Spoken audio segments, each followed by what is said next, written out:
Welcome to Exhibitor Lounge, sponsored by ExhibitEdge.com. Now, I'm your host and your trade show mixologist, Michael Gray. Here each week, you receive simple, practical, and proven tips to improve your trade show marketing strategy and get better results while maximizing your budget. Okay, so you've talked to everyone about what you need for your new exhibit. You've seen the different ideas presented, and you've made a decision to purchase based upon a CAD design rendering of the new proposed exhibit. What next? Well, at this point, an exhibit company will want a commitment from you to proceed with the project. Now, this is usually done in the form of a detailed quote to purchase the new exhibit property with a deposit requirement. Now, there should be enough detail to understand the basic components of the exhibit. The quote will usually reference the design renderings that you already received as support documents to back up the components you will get with your new exhibit. Now, a lot of research has already gone into the project, so the exhibit company should also be able to tell you the approximate number of shipping cases and the approximate weight. Now, the number of graphics, sizes, and quantities should also be identified, even though the graphic design may not be started yet.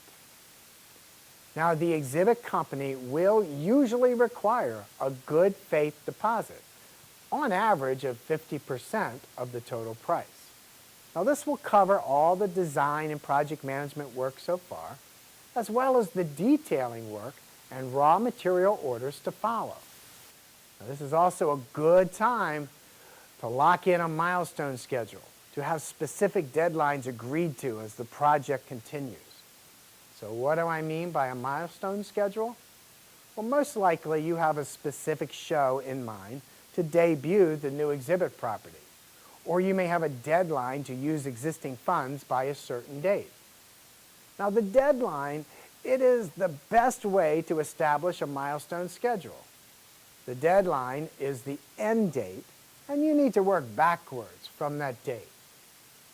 Now, the majority of components of a milestone schedule include 1, the signature and the deposit invoice, 2, detailed drawings and approvals, 3, graphic templates to the client, 4, graphic layout deadlines, and 5, client walkthrough and the punch list. Now, there are many other parts of the milestone schedule that involve logistics associated with the first trade show. Now, these include show service orders, the shipping date, and the setup date. Now, these items would be part of a comprehensive milestone schedule, even though they are not directly related to the design or the fabrication. Now, their significance has to do more with making sure that all deadlines for completion are met. Now, next week, we will look at the detailing phase of an exhibit fabrication and outline the average schedule of a new exhibit from concept to completion. Hey, as always, please respond with your questions or comments and let others know about ExhibitorLounge.com. We'll see you next week. Until then, I'm your host, Michael Gray, telling you, relax in the Exhibitor Lounge.